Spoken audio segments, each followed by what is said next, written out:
Assalamualaikum warahmatullahi wabarakatuh, anak-anak.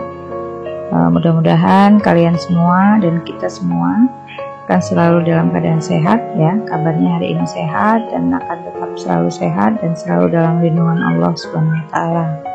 Baik, untuk pertemuan kali ini kita akan melanjutkan apa yang sudah dibahas sebelumnya ya, yaitu tentang penguraian vektor. Materi ini masih berkaitan dengan penguraian vektor ya. Kalau kemarin hanya sampai pada penguraian vektor, dari satu vektor diuraikan ke sumbu X dan sumbu Y ya. Nah, untuk kali ini kita akan membahas tentang bagaimana kalau yang diketahui adalah komponen-komponen vektornya, lalu yang diminta untuk dihitung, untuk dicari oleh kita adalah resultan dari komponen-komponen vektor itu ya. Berikutnya juga kita akan membahas tentang bagaimana menentukan arah satu vektor ya terhadap sumbu X. Nah, biasanya untuk soal seperti ini yang diketahui itu hanya komponen-komponen vektornya di arah sumbu X dan sumbu Y. Kemudian nanti kita diminta untuk menentukan berapa resultan vektornya dan arah resultan vektornya itu terhadap sumbu X ya. Kan ini satu vektor diuraikan menjadi dua vektor ya, tapi variasi soalnya yang diketahui adalah hasil uraian dari vektor aslinya gitu. Jadi ini yang diminta dicari adalah berapa vektor aslinya yang komponen-komponennya diketahui. Baik, sekarang kita mulai saja. Ini penguraian vektor ya. Jadi kalau kemarin kita dari satu vektor f ini kita diminta untuk mencari berapa fx dan berapa fy-nya. Nah, untuk sekarang ini kita akan membahas seandainya nanti yang diketahui adalah fx dan fy-nya, kemudian kita diminta untuk menentukan f dan sudutnya ini ya, sudut tetanya terhadap sumbu x. Jadi berapa tetanya? Vektor ini ya, kemarin sudah juga dibahas, ini bisa dipindahkan. Jadi vektor yang awalnya seperti ini yang diketahui ya, fx-nya berapa dan fy-nya berapa, itu kita bisa pindahkan seperti ini ya. Untuk apa ini dipindahkan? Ya, ini untuk pendekatan matematikanya, bahwa kita membahas vektor-vektor ini tidak lepas dari teori-teori dari matematika ya. Nah, setelah kita melihat bentuk ini, maka bentuk ini ternyata sama dengan segitiga siku-siku. Nah, kalau sudah segitiga siku-siku berarti pendekatan yang kita pakai adalah teorema Pythagoras. Perhatikan, ini hanya kebalik aja ya, saling berbalik aja. Jadi sudutnya di sini, yang ini sudut 90-nya di sini. Artinya C kecil ini kalau di segitiga yang kita itu sama dengan F, kemudian A-nya ini sama dengan fx, kemudian b-nya sama dengan fy gitu ya. Nah, sehingga kalau yang diketahui oleh kita adalah fx dan fy dalam soal, bagaimana cara kita mencari f-nya? Jadi dari teorema Pythagoras ini kita bisa lihat bahwa c kuadrat itu sama dengan a kuadrat ditambah b kuadrat. Nah, lalu bagaimana kalau kita terapkan pada yang gambar kita gitu, permasalahan kita? Ya sudah, tinggal disesuaikan saja. Tadi kan ini sama dengan C ya. Nah, ini sama dengan C, jadi di sini f kuadrat sama dengan siapa A-nya? Ini ya, fx kuadrat ditambah fy kuadrat. Oke, ini ya. Jadi f kuadrat sama dengan fx kuadrat ditambah fy kuadrat. Nah, yang ditanyakan bukan f kuadrat tapi f-nya, sehingga sudah tinggal diakar kuadratkan. Jadi f-nya adalah akar dari fx kuadrat ditambah fy kuadrat. Gitu. Sampai di sini mudah-mudahan paham karena ini memang sederhana. Oke ya. Berikutnya kita lanjutkan, bagaimana kalau kita diminta untuk menentukan arah f-nya ini ya, arah f-nya ini terhadap sumbu x gitu. Jadi yang ditanya adalah berapa tetanya. Kalau kemarin f diketahui dan theta diketahui, kita diminta menentukan fx dan fy. Sekarang terbalik, fx dan fy yang diketahui, tapi kita diminta untuk menentukan berapa f dan berapa tetanya gitu. Terus nih ya, masih ingat ya, jadi ini yang kita gunakan yang mana? Yang kita gunakan ini ya, jadi tangan theta sama dengan fy per fx. Nah inilah, jadi tangan theta sama dengan fy per fx. Nah sudah, tapi yang ditanyakan bukan tangan tetanya nak, yang ditanya itu theta. Jadi bagaimana mencarinya? Oke, berarti tetanya sama dengan inverse dari tangan fy per fx. Nah apa sih maksudnya inverse? Nah, ini kita bahas pelan-pelan ya. Misalnya setelah dihitung hasil tangan tetanya itu fy per fx nya itu nilainya 1 ya, fy dibagi fx nya itu ternyata nilainya 1. Nah berarti tetanya itu adalah inverse dari tangan 1. Maksudnya apa? Maksudnya sudut berapa sih yang nilai tangannya itu sama dengan 1. Nah kalian bisa lihat di daftar tabel sin cos tangan kemarin ya. Nah ini sekarang kita lihat ya, hasil tangan yang nilainya 1 tuh ini nih, tangan theta yang nilainya 1 ini. Sudutnya berapa? Oh ternyata sudutnya 45 derajat.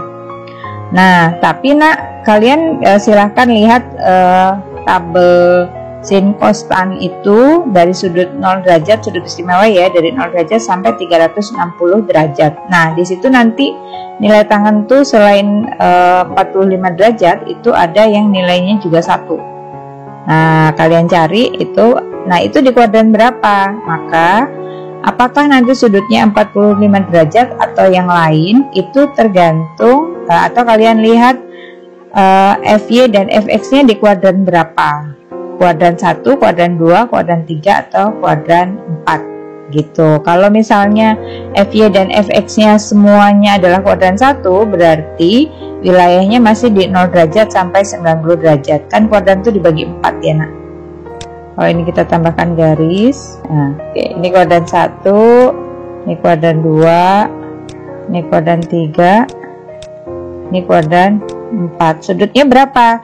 Ini dari 0, ini 90 ya, ini 180, berapa? 270 ke 360. Nah ini kuadran 1, kuadran 2, kuadran 3, kuadran 4. Nah kalian kemarin kan 0, sudutnya dari 0 sampai 90 derajat itu berapa-berapa. Nah ini yang di tabel ini adalah di kuadran 1, 0 sudutnya dari 0 sampai 90 derajat ya. Ketemulah 1, oh sudutnya 45 derajat. Tuh, tapi nanti kalau misalnya fx nya ini fy nya negatif ya, kalau ke atas ini kan fy nya positif, kalau ke bawah berarti fy nya negatif. Fx begitu, kalau ke kanan berarti fx nya positif ya, kalau dia positif berarti fx nya ke kanan, kalau di fx nya itu tandanya negatif berarti fx nya negatif. Nah nanti tergantung koordinatnya di mana ketemunya itu ya. Silakan seperti itu cara menentukan sudutnya. Berikutnya mudah-mudahan paham ya. Sebelum ke soal mudah-mudahan paham materinya, sederhana kok ini, jadi nggak terlalu sulit. Nah sekarang kita terapkan ke contoh soal. Nah contoh soalnya kita ambil dari yang kita selesaikan sebelumnya ya, yang di video sebelumnya itu kita menentukan fx dan fy berdasarkan f dan theta yang sudah diketahui. Sekarang kita balik, fx dan fy nya menggunakan angka yang kemarin ini ya. Jadi tentukan nilai f nya dan arahnya terhadap sumbu x jika fx nya 20 Newton ya, yang di sini 20 Newton, dan fy nya 20 akar 3 Newton. Berapa f nya gitu. Nah kalau di soal kemarin ya, fx nya 20 Newton kan, fx nya 20 Newton, ini 20 akar 3, ini menyamakan soal yang kemarin. Harusnya nanti hasilnya kebalikan dari soal kemarin. Kalau ini jawaban yang kemarin ya, berarti yang sekarang ini jawabannya harus sama dengan soal yang kemarin gitu. Menentukannya bagaimana f, karena yang dimintakan f dan arah ya, f dan theta. Sekarang kita tentukan nilai f nya, gampang tinggal dimasukkan saja. Fx nya 20 ya, 20, fy nya 20 akar 3 tinggal dimasukkan ke sini. 20 kuadrat, 20 akar 3 dikuadratkan, jadilah ini 20 kuadrat ditambah 3 kali 20 kuadrat. Nah, karena ini ada 1, 20 kuadrat tambah 3 kali 20, berarti ini 4 kali 20 kuadrat gitu ya, menghitungnya supaya lebih sederhana. Nah, 4-nya dikeluarkan akar, ketemu 2, akar dari 20 kuadrat ada 20, jadi ketemulah 40 Newton. Ini F-nya, berarti F-nya ini adalah 40 Newton. Nanti kita cocokkan apakah sama dengan soal kemarin ya. Berikutnya menentukan arah F terhadap sumbu X. Ini sumbu X-nya dan F-nya di sini, berarti yang diminta adalah ini. Nah, yang digunakan adalah tangan theta. Tangan theta adalah FY per Fx, ini yang dibahas sebelumnya. Tinggal dimasukkan aja. FY-nya berapa? FY-nya 20 akar 3. Di sini 20 akar 3, terus Fx-nya 20. Tinggal dibagi saja ya matematika, ketemulah tangan tetanya adalah akar 3. Nah, tapi kita nggak bisa berhenti sampai tangan theta, karena yang ditanya bukan tangan theta, yang ditanya adalah tetanya. Sehingga theta itu adalah inverse dari tangan akar 3. Oke, sama dengan yang tadi sebelumnya. Yang harus kita lihat adalah di tabel itu sudut berapa yang nilai tangannya akar 3 ya. Sudut berapa yang nilai tangannya akar 3. Nah, ini kita lihat ya, akar 3 itu ternyata nilai tangan dari sudut 60 derajat gitu. Oh, berarti tetanya adalah 60 derajat. Nah, sekali lagi kita lihat soalnya, karena ada juga akar 3 itu di sudut yang lain ya. Jadi kita lihat sekali lagi, ini Fx-nya positif atau negatif. Karena ini 20 Newton dan 20 akar 3 Newton itu semuanya positif, berarti Fx-nya ke sini, F-nya ke sini. Oh, berarti sudutnya hanya antara 0 sampai 90 derajat. Oh, masuk akal nih kalau tetanya adalah 60 derajat. Tapi kalau misalnya Fx-nya ke sana ya, oh berarti dia di kuadran 2 gitu. Nanti ketemunya berapa sudutnya gitu ya. Hasil nanti ketemunya hasil baginya berapa antara Fe dan Fx-nya. Oke, sampai di sini mudah-mudahan bisa dipahami ya. Nah, kita buktikan nih dengan yang kemarin. Nih lihat, ternyata jawaban kita ini ya 40 Newton. Jawaban kita 40 Newton sama 60 derajat. Oke, kemarin di soalnya 40 Newton dan sudutnya 40 derajat gitu. Kira-kira seperti itu. Mudah-mudahan bermanfaat dan bisa jadi lebih mudah dalam memahaminya. Mohon maaf kalau masih ada kekurangan. Ibu akhiri, wassalamualaikum warahmatullahi wabarakatuh. Terima kasih.